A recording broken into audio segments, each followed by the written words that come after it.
with Pamela Isomatochomi. You can join us really live on YouTube, Pam. Yeah. Wagwan. Well, where do we get started from? Today at the Uganda Media Center, we have the Minister for ICT and Information. And I think right now it's the Uganda People's Defense Forces that is addressing. Of course, the big issue in the House is the Congo story. But we'll get to that shortly. The Chris Baryomunsi, Minister for ICT, was today holding the first presser and of this year. And is discussing, basically, who was discussing resolutions from the cabinet meeting yesterday. Well, they spoke about several things, but I'll just go down to the critical ones that he spoke about. Kizza Besigye, the opposition activist, former presidential candidate. Who doesn't know Kizza Besigye? We all know him. He's been around for a minute. Yeah, so there's been a lot of speculation on social media, and there's been complaints even on the floor of Parliament with some of the members who are working hand in hand with Kizza Besigye, members of Parliament, who have complained that he's on a hunger strike. One, because he does not trust the food at the prisons authority, at the prisons, Luzira prisons, where he's currently detained. Secondly, there has been reports that Kizza Besigye has been denied. This was his lawyer, Arias Lukwago, who was speaking, that he was denied access to visitors, relevant visitors, including his doctors, his lawyers, and also access to people close to him to bring him food in prison. So they said he had gone on a hunger strike and he had refused to eat any food at the prisons. However, the minister, Chris Baryomunsi, is clarifying it, and he's saying that Kizza Besigye, you can even call the commissioner of prisons and confirm or go to prisons. Kizza Besigye and his co-accused Obeid Vitale did have a chance to name people that are entitled to bring them food, and indeed they named 3 people each, which are 6 people who are always going to Luzira with and food. Kizza Besigye. So all these speculations, Kizza Besigye is not being given food, blah blah blah blah. It's a lie. It's a lie. It's all wrong. Been denied food or opportunity to interact with his relatives and doctors. That is just the social media speculations. What I can confirm is that Dr. Kizza Besigye requested the prison authorities to allow him name 3 members of his family who should be authorized to bring him food. And indeed, the prison authorities agreed, and they have been bringing the food. So it is not true. Dr. Kizza Besigye is starving. Is for his own security, because they call the Commissioner General of Prison Services or even visit Luzira to confirm with a well-established medical service within the prison facilities, and he has no issue, he has no problem with the doctors and the health workers within the prison service.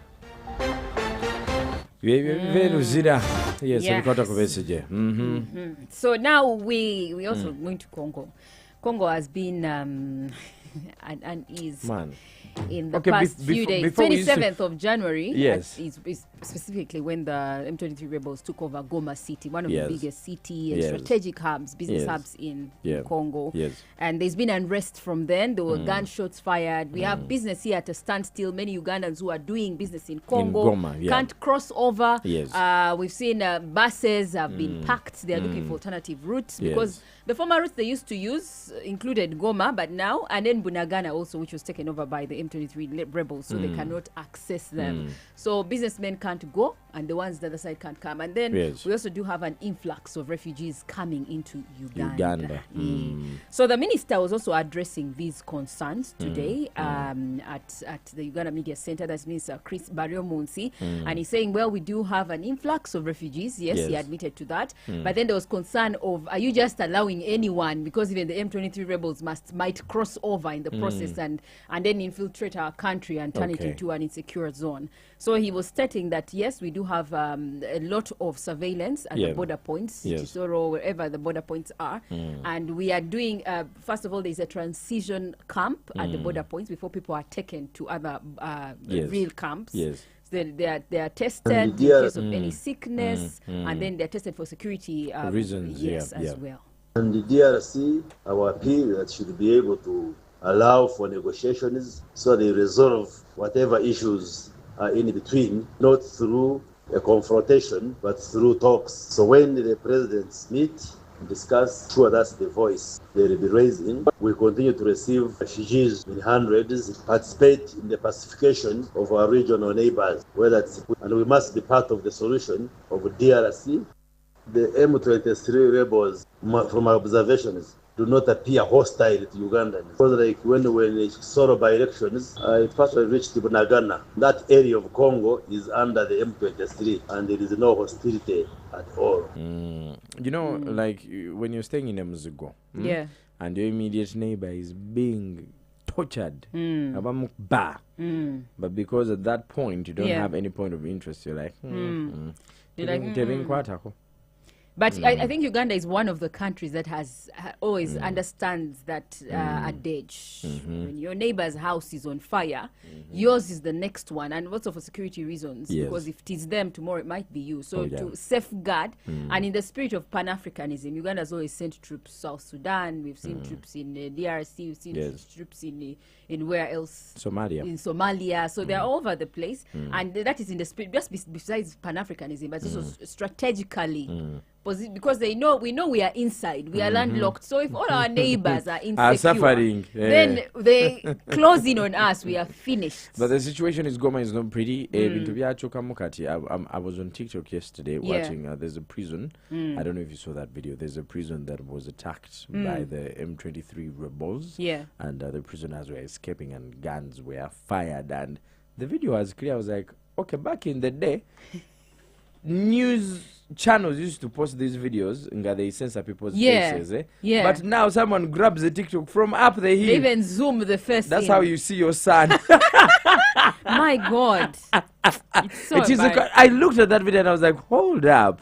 Hold up. You can see your OP you there. Can see everything that is happening. The kind of gun they are holding, how they are running, the people being killed. Like you see someone really being shot down. They just fall down and in a pool of blood. You know. But let's just pray that because you had the minister, there's an East African summit coming up soon. It's going to be brokered in Kenya, Nairobi, and that's where we're going to see the president of Rwanda and the president of Congo coming together, because there's been concerns that the Congo president has refused to listen to the concerns of the M23 rebels because they have some things they have tabled. For him, he's saying that it is Rwanda that is responsible for the M23 rebels and the insecurity there. And the UN is also siding with him and saying, yes, we have external forces that are fostering this kind of war, so the external forces should move away.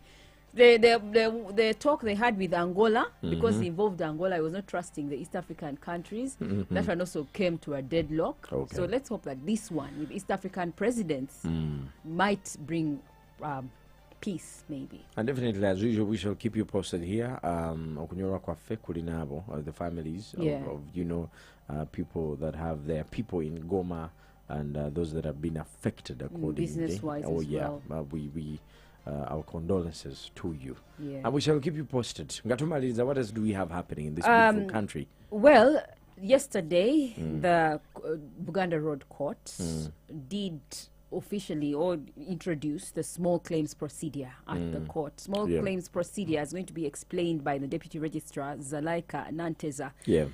She's the Deputy Registrar for the small claims procedure. It's a system where if you have claims worth, like money claims worth 10 million shillings, you are allowed to go through not through the official legal court process, but you just go, it's still a legal court process, but you go to court and then you file your case, and then there's a way they can demand for that money from whoever is the money from, because money lenders have been stuck between a hard place and a rock. They can't go to police, and they, because it's not a police case. So this is one of the procedures that helps. This is a procedure where people bring claims of less than 10 million shillings to court. When you come to court, you're only required to prove that someone owes you money, and then they give you a form. You fill that form where you just put your names and the details of the person that owes you money and the kind and nature of the transaction that you had with them. Then the court gives out a demand notice. When they receive it, they can choose to pay you, or if they refuse to pay, they come to court and the hearing is conducted. Well, that's all you had to know for today. More stories are on our website, www.galaxyfm.co.ug. You can also follow Pamela Isamata everywhere to keep updated. Uganda's number one. Don't forget to vote for your favorite artist and song in the Zina Awards that are happening on www.zinaawards.co.ug. And of course, for more procedures, it's Galaxy FM UG everywhere. And of course, Galaxy TV as well. Good morning.